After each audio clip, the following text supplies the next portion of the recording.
በስተመጨረሻም ሳሚ ከቤት ለመውጣት ወሰነ። ብሌን በጸጸት እየተሰቃየች እና እየተንገላታች ትገኛለች።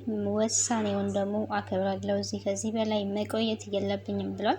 ታዲያ ለምን ዋሸኸኝ ይቅርታ እያለች ትገኛለች። ብሌን ምንድነው የዋሸውሽ እያለ ነው ያለው። እሱም እንግዲህ ብሌን እንግዲህ ሳሚ የልጅ አባትና ባለትዳር ወይ ደግሞ ሚስት እንዳለው ነው የሰማችው። ያ የሰማችው ግን የተሳሳተ መረጃ ነው።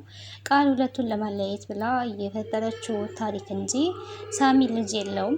ታዲያ ፍቅረኛ ነበረችው። ፍቅረኛው ግን ከራሱ ጓደኛ ግዛ ስለወለደች በዛ ምክንያት ሴት ማመን እንደተወ ጭምር ነው ስትነግረው የነበረው። ታዲያ ለዳግም ዛሬ ይሄንን ነግረዋለኝ ማለት ነው።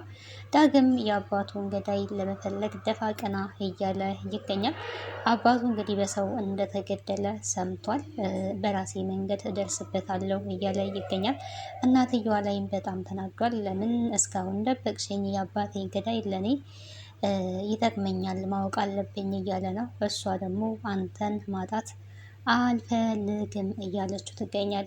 ምክንያቱም ዳግም የአባቱን ገዳይ ሲፈልግ የአባቱን ገዳይ ጉዳት ካገኘ ሊገለው ስለሚችል ያ ደግሞ በጣም ከባድ ነው። በዛን ሰዓት እሱም ደግሞ ሊሞትም ይችላል። እንግዲህ አንዳንዴ እንገላለን ሲባል መሞትም ስላለና ያንን ነገር ስላሰበች ወይዘሪት ገነት እንግዲህ ዝም ብላ ነበር ማለት ነው። ለመናገር አልፈለገችም። ግን አሁን ላይ በድንገት እንግዲህ አባትየው በሰው እንደተገደለ አውቋል ማለት ነው። ሰላም ጤና ይስጥልኝ ውድና የተከበራችሁ የቻናሌ ቤተሰቦች እንዴት አላችሁ? በያላችሁበት የዓለም ዳርቻ ሰላማችሁ ይብዛ። ለዚህ ቻናል አዲስ ከሆናችሁ ሰብስክራይብ፣ ላይክ፣ ሼር እያደረጋችሁ ቤተሰብ እንድትሆኑ በአክብሮት ጋብዛለሁ። ተወዳጅና አስተማሪ የሆነውን እንግዲህ አደራ ድራማ ወደ እናንተ እዤላችሁ መጥቻለሁ። እስከ መጨረሻው ድረስ ተከታተሉ። ከዚህ ድራማ ደግሞ ምን እንደተማራችሁ ሀሳብና አስተያየታችሁን በኮሜንት አስቀምጡልኝ ለማለት እወዳለሁ። ከዚህ ድራማ ምን ተምራችኋል? እንግዲህ ብሌን አሁንም እየተጸጸተ ትገኛለች። ጥፋት ያው ሁሌም ታጠፋለች። ጥፋት አጥፍታ ደግሞ ተመልሳ ትጸጸታለች ማለት ነው። ሰላምም አሁን ላይ ጆ በነገራት የውሸት ወሬ ተነስታ ብሌንን በጥፊ እስከ መምታት ደረጃ ደርሳለች ማለት ነው። ጆ ደግሞ ይሄ በመሆኑ እኔ እኮ እንደዚህ እንዲሆን ፈልጌ አልነበረም እያለ እሱም እየተጸጸተና እያዘነ ይገኛል። በአንድ ልቡ ደግሞ እንዴ ገና እኮ ልገልሽ እያሰብኩኝ ተመታሽ ብዬ ላንቺ ማዘኔ ለምንድን ነው? ጆ ጨከን በል እንጂ እያለ ከራሱ ጋር እያወራ ይገኛል። አቶ በኃይሉም ታዲያ ወይዘሮ ገነት ጋር ደውሎ ሰለሞን ያስቀመጠውን ፋይል ሙሉ በሙሉ እንድሰጭኝ ፈልጋለሁ። ያለፉትን ጊዜያቶች ሁሉንም ሙሉ በሙሉ እንርሳቸው። ከዚህ በኋላ አንቺ ጋርም ሆነ ልጅሽ ጋር አልደርስብሽም። ስለዚህ ሁሉንም ነገር ልንረሳቸው ይገባል፣ እንርሳቸው በማለት እንግዲህ እንደ ቀላል እያወራ ነበረ። ታዲያ ይሄ ለወይዘሮ ገነት ቀላል አልነበረም። ምክንያቱም በኃይሉ ልጇን አሳጥቷታል። ለረዥም ዓመት ልጇን አግቶባት እንግዲህ በስተመጨረሻ ከ19 ዓመት በላይ ታግቶ ቆይቶ ጠፍቶባት ነው ያገኘችው። ባለቤቷን፣ የልጅነት ፍቅሯን፣ ህይወቷን ቀምቷታል እና እንደዚህ እንደቀላል ታዲያ ያለፈውን ነገር ነርሳው እያለ ይገኛል ማለት ነው። ለተቀማጭ ምንድን ነው የሚባለው? ሰማይ ቅርቡ ነው የሚባል አባባል አለና እንደዚህ ቀለል አድርጎ ነው ሲናገር የነበረው። ይሄ ደግሞ በጣም ከባድ ነው። ምክንያቱም እሷ በጣም ተጎድታለች፣ ህይወቷን አጨልሞባታል። ፀሐይን እንግዲህ አስመልጣታለች። ዳግም ይሄንን ነገር በመስማቱ በጣም ደንግጣለች እናትየዋ። ዳግም እናትየዋ ላይ ስጮህ ነበረ። እንዴት ነው ትደብቂኛለሽ? እንዴት አልትነግሪኝም? እስካሁን ድረስ ስንት ነገር ዋሸሽኝ፣ ለምን ትዋሽኛለሽ? እያለ ነው እንግዲህ የሚገኘው ዳግም። ያው እሷ በእርግጥ መዋሸት ፈልጋ ሳይሆን ግዴታ ልጇን መጠበቅ ስላለባት ነው። ልጇ መጠበቅ አለበት። እሱ ደግሞ ይህንን እየተረዳ አይደለም በጭራሽ ማለት ነው። አንዳንዴ እንግዲህ እንደዚህ ነው። በጭራሽም እየተረዳት አይደለም ማለት ነው። ሊረዳት ራሱ አልቻለም። ዝም ብሎ ምንድነው ሲያደርግ የነበረው?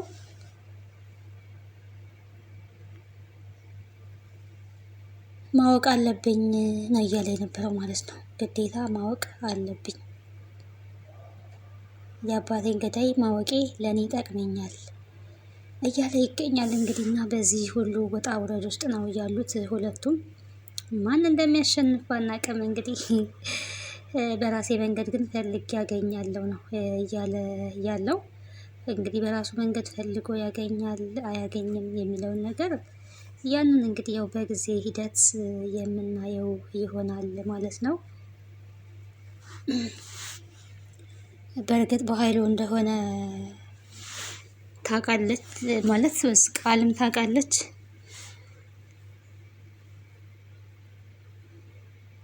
ግን ደግሞ ያው ከተናገረች በጣም ከባድ ነው።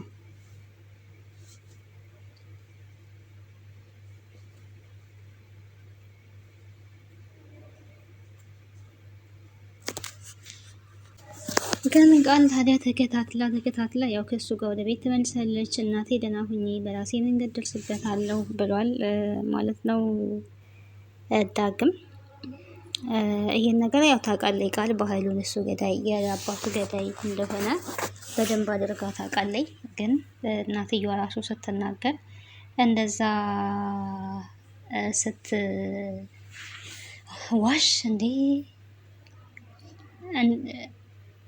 እንደዛ ስትዋሽ ማለት ነው ምንድነው ያደረገችው? እንዴት እንደዚህ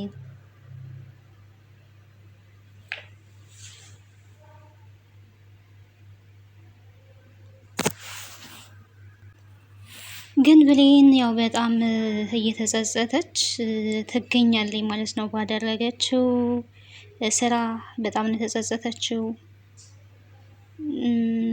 ለምን እንደዚህ ያደረኩኝ እያለች ትገኛለች። ጥፋት ነው ይሄ ነው እያለች ያለችው።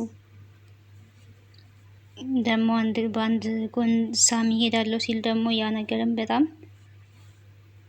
አስጨንቋታል ሞር ማለት ነው።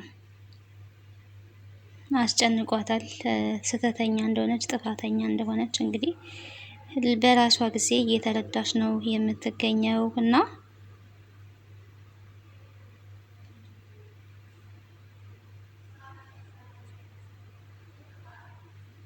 ያደረገችው ነገር ያው ሳሚን በጣም እየተጫወችበት ስለሆነ ሳሚ ደግሞ ከዚህ በኋላ መሄድ አለብኝ የሚል ውሳኔ ላይ ደርሷል ማለት ነው። መሄድ አለብኝ፣ እዚህ ምንም አልሰራም፣ ለምን እዚህ እቀመጣለሁ እያለ ነው የሚገኘው።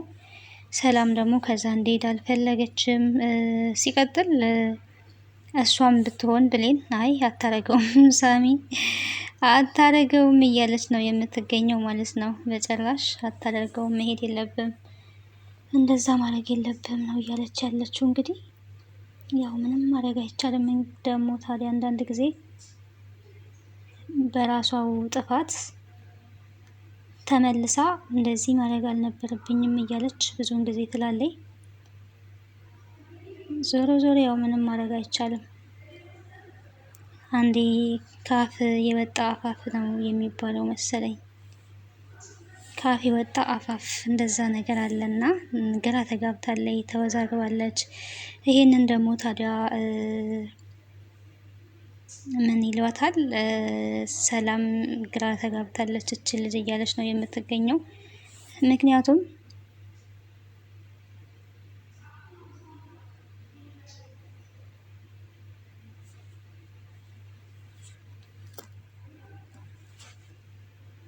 በሁለታችሁ መሀል ላይ ሆና የምትመልሰው ነገር አታለች፣ ግራ ተጋብታለች።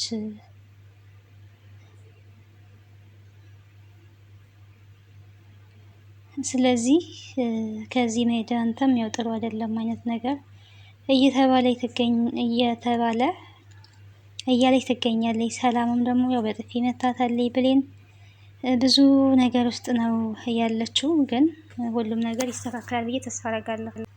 በኃይሉም ግራ የተጋባ ሁኔታ ውስጥ ይገኛል ማለት ነው። አሁን ላይ ምንድን ነው ማድረግ ያለብኝ እንዴት ነው መቀበል ያለብኝ? እቺ ስልክ ጆሮ ላይ ትዘጋለች ወይ እያለ ይገኛል። ያው ስልክ ዘግታበታለች ጆሮ ላይ ወይዘሮ ገነት። ያ ብቻ ሳይሆን ብሎክም አድርገዋለች ማለት ነው። ብሎክ አድርገዋለች። በዛ በጣም ተናዷል። የማንም የአሮጊት መጫወቻ ልሁን እያለ ይገኛል። እና እንግዲህ ምንም ማድረግ አይቻልም። እንግዲህ መቻለው። ምክንያቱም ብዙ ጥፋቶችን ያጠፋል፣ እንደሚያጠፋ እናውቃለን። ይሄንን ጥፋቱን ደግሞ ሊያርም ይገባል ማለት ነው። ሰዎችን እየገደለና ሰዎች ላይ እየተጫወተ ነው እስካሁን ድረስ እየኖረው። ይሄን ደግሞ ሊያርመው ይገባል ብዬ አስባለሁ። የሰው ሕይወት መቀለጃ ስላልሆነ ማለት ነው። የሰው ሕይወት ላይ በጣም ነው የሚቀልደው፣ በጣም ነው የሚጫወተው እና ይህንን ነገር ያስተካክላል በኃይሉ። እንግዲህ ዳግም ግን አባትየውን የገደለው በኃይሉ እንደሆነ ካወቀ በጣም ትልቅ ችግር ይፈጠራል ብዬ አስባለሁ ማለት ነው። ትልቅ ችግር እንደሚፈጠር ነው ፊልም አደረገው ነኝ። ግን ያው እንደዛ ባይሆን ደግሞ ጥሩ ነው ብዬ አስባለሁ። ግን ያው ቀጣዩን እንግዲህ አብረን የምናይ ይሆናል ማለት ነው። ስለነበረን ቆይታ አመሰግናለሁ። ቤተሰብ ያልሆናችሁ ቤተሰብ ሁኑ። ሀሳብና ሀሴታችሁን በኮሜንት ሴክሽን ላይ አስቀምጡልኝ። ከዚህ ድራማ ምን ተማራችሁ? እንግዲህ አስተማሪና ተወዳጅ የሆነ ድራማ ነው። አደራ እንደምናውቀው እናንተም እንደምታውቁት። በቀጣይ እስከምንገናኝ ቸር ሰንብቱ። ግን ሰላምና ቤሌን ላይ